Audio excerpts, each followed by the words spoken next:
Before we get into the video, I want to let you guys know about my Discord server. It is linked in the description below. If you love college basketball, if you love talking shop about college basketball, conference tournaments, NCAA tournament, off-season stuff in there, make sure you join the Discord server. There's over 200 members in there right now. I'll pop in a couple of times and talk some shop and just talk with people. Make sure you click that link in the description to join the Discord server. And now let's get into the video.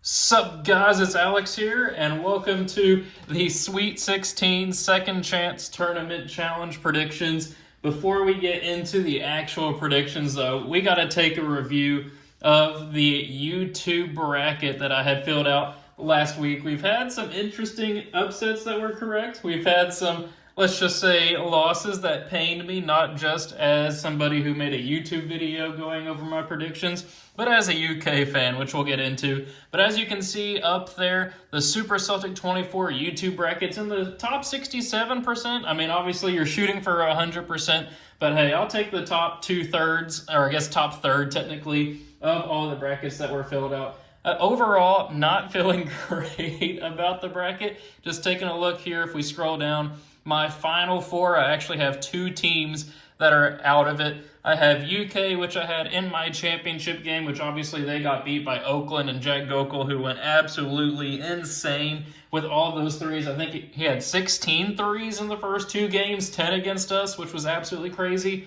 But then I also had Michigan State in my final four. Now, granted, that was an upset run, and in that video, I talked about how, and even in the bracketologies leading up to the tournament video, I talked about how I thought that it was going to be kind of more of a chalkier tournament than people thought, to where the cream was going to rise to the top. You've heard me say that a couple of times if you had watched all the different bracketology videos that I did, kind of going over the bracket. But, I mean, I went with an upset. I said, why not let it fly with Michigan State moving on to the Final Four, which they did beat Mississippi State. I know a lot of people said, oh, they're not even going to win the first round. And then they were up like 27-14 or something like that over North Carolina. But then, of course, North Carolina went on a crazy run, was up by like 12 at the half, and then just Michigan State could never come back. So props to North Carolina. I was wrong about that.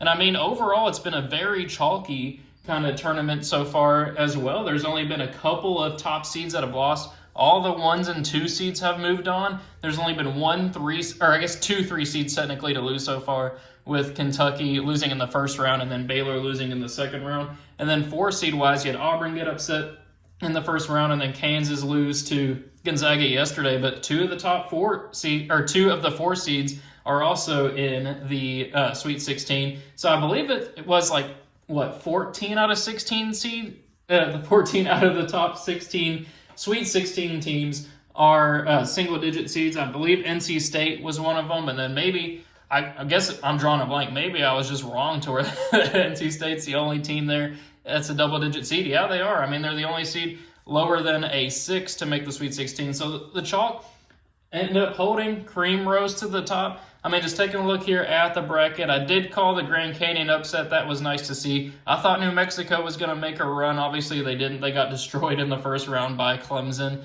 Then over here in the bottom regional, I got this little section right. I mean, Oregon beat South Carolina, got that part wrong. I thought McNeese was going to pull off the upset against Gonzaga. Obviously, I was wrong there. Gonzaga dominated that game. And then I thought Kansas was going to move on against Gonzaga whenever those two teams played each other. And it was tight through the first half. But then Gonzaga went on that crazy, like 32-4 run or something crazy like that, and it was just over at that point. Gonzaga couldn't miss. Kansas State, the only thing that they could do is miss. It was absolutely crazy to see. Then we also called the Duquesne upset over there, the 11-6. And this bottom regional, I got mostly right, missed the Drake over Washington State call. But then up here, we also had the Northwest. Actually, no, we did not have the Northwestern. We were pretty bad over here, to be honest. Taking a look, we had FAU over Northwestern, and then we had Auburn over Yale, got that part wrong. Then over here, the top right regional, we got all of that right, with Texas A&M getting the upset over Nebraska, James Madison getting the upset over Wisconsin, and then Duke beating them to move on to the Sweet 16. But then down here, of course, we had Kentucky making it to the national championship game, and of course, they got upset in the first round. So that's taking a look here at the bracket so far. If we take a look at the leader in the Super Celtic 24 bracket group, if it'll load here. Right now, as of right now, I have a bracket that's third in the league right there. Super Celtics picks 5. I ended up putting 20 brackets in there, so we'll see what ends up happening. The coin flip is not doing too well, as you can see right there. 458th out of 471. So coin flip didn't have as good a luck this year. But then taking a look at the number 1 team right now, we have Cheesecake Goat Picks and Sneaky Fox 23 heading up the charge there. So congratulations if you're one of those 2 people. But now, about 5 minutes into the video, it's time to make our Sweet 16 predictions. And of course, going into these Sweet 16 predictions, I mean, UConn is by far the favorite. They have just looked unstoppable so far. Even Purdue, if you want to throw them in there too, they're probably the 2 teams that have looked the best so far. But maybe we'll have some upsets in here. I mean, right now it's pretty chalky all the way around, but we'll end up seeing who we have moving on and winning the national championship in the second chance bracket. So at first, UConn versus San Diego State, rematch of last year's national championship game. I just don't see how San Diego State gets it done. I think UConn wins the rematch there to advance on. Then we have Illinois and Iowa State. This game, I think, was going to be my favorite game of the tournament. This is just so even. Iowa State, a great defensive team. Illinois, a fantastic offensive team. It is going to be a battle. It is going to be fun to watch. I have no idea who's going to win that one. I am going, though, to pick Illinois, I think, to get the 3/2. I think in my actual bracket, I had Iowa State winning that one there, but Illinois' offense has just been unstoppable so far. I think Terrence Shannon will take them on and advance to the Elite Eight, where they will fall to UConn. I just don't think UConn's going to fall, and maybe they'll just win each game by like 10 plus points. They won every single game last year by double digits. Can they make it 2 years in a row? I mean, I think they could. So then we'll move over here to the South Regional. Houston versus Duke, 2 teams that did have some trouble a little bit. Duke struggled a little bit with Vermont, and they destroyed James Madison. Houston obviously dominated Longwood, but then struggled there at the end against Texas A&M.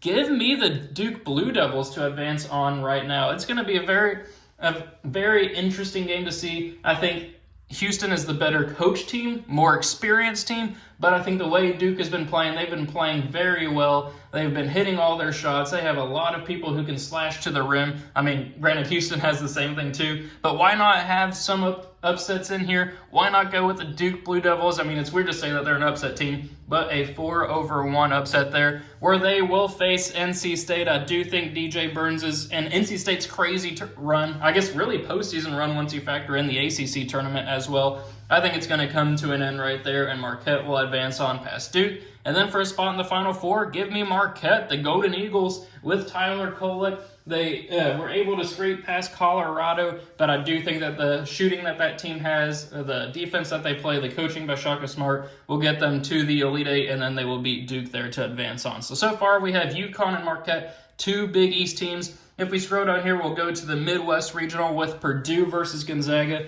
I mean, similar thing to the UConn game. I just don't see a world, really, where Gonzaga wins this game. I mean, Gonzaga's been a fun team to watch. It was crazy to see them go from a bubble team probably in late January, early February to now just destroying in their first 2 games and now being a Sweet 16 team. Give me Purdue, though. They've looked unstoppable. Zach Edey has been a force down low. That team has just been firing on all cylinders, and I don't see them losing right there.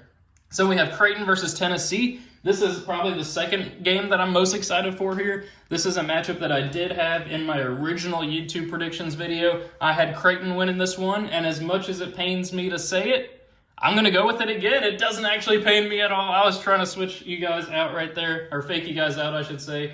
I'm going to have Creighton continuing their NCAA tournament run here to the Elite Eight, beating Tennessee. I just think that both these 2 teams can fall apart at times. I mean, we saw that with Tennessee against Texas and then Creighton against Oregon. But I think that Creighton has the better offense there. I think they're going to focus on shutting down Tennessee. And then I just don't think Tennessee has enough people to kind of hang with Ryan Kalkbrenner, Baylor Shireman, kind of holding them together. I think that Creighton has the better offense, and that'll get them here to the Elite Eight, where they will face Purdue. And, I mean, I want to pick Creighton to match my Final Four pick. Actually, you know what? I'm going to do it. I think in real life, Purdue will actually win that game, but I'm going to hold strong with my NCAA tournament YouTube predictions video and have Creighton advancing on. Right now, we have 3 Big East teams in the Final Four, so who's going to meet them there? Why not go with Creighton? Their offense, I think, can beat, I think Kalkbrenner is going to be able to compete with Zach Edey down low. Edey's still probably going to dominate him. Kalkbrenner's a little bit more on the skinny side, but why not have an upset there? I think Creighton can do it. So then over here in the West, Alabama versus North Carolina. Give me the experience and the defense of North Carolina. That game's going to be like a 90 to 89 type of game there. I think the Tar Heels will end up winning that one. I don't think Alabama's defense is going to be good enough to hold R.J. Davis and Armando Bacot there. So then we have Clemson and Arizona. Give me the Wildcats. I've said that Clemson's frauds, and I have been proven wrong for sure at this point. Thought they'd lose to New Mexico, thought they'd lose to Baylor, and here I am thinking they're going to lose to Arizona, which means they're probably going to win. Might want to put some money on that, but I think Arizona with Caleb Love out there in the West are going to beat Clemson, and then they're going to beat North Carolina to advance on here to the Final Four. So out of the 4 regions right now and the 4 number 1 seeds, I only have one of them advancing on. I probably should have Purdue in there, maybe should have Houston in there as well, but we have 1 UConn, 2 Marquette, 2 Arizona, and 3 Creighton. So in terms of kind of how the bracket is shaken out, those are some upset picks. We have 3 number 1 seeds falling before the Final Four here. So UConn and Arizona versus Marquette and Creighton. I guess I shouldn't have said it that way. UConn versus Arizona for a spot in the national championship game. I don't know how you can bet against UConn at that point. I just don't see Arizona beating them. But then Marquette versus Creighton. This game would be so fun to watch. It would be an offensive masterclass here. But I think I'm going to go with the team here that has more depth overall and more scoring options. Even though Marquette has Cam Jones behind Tyler Kolek, give me Creighton there with Kalkbrenner, Alexander, and Baylor Shireman as well.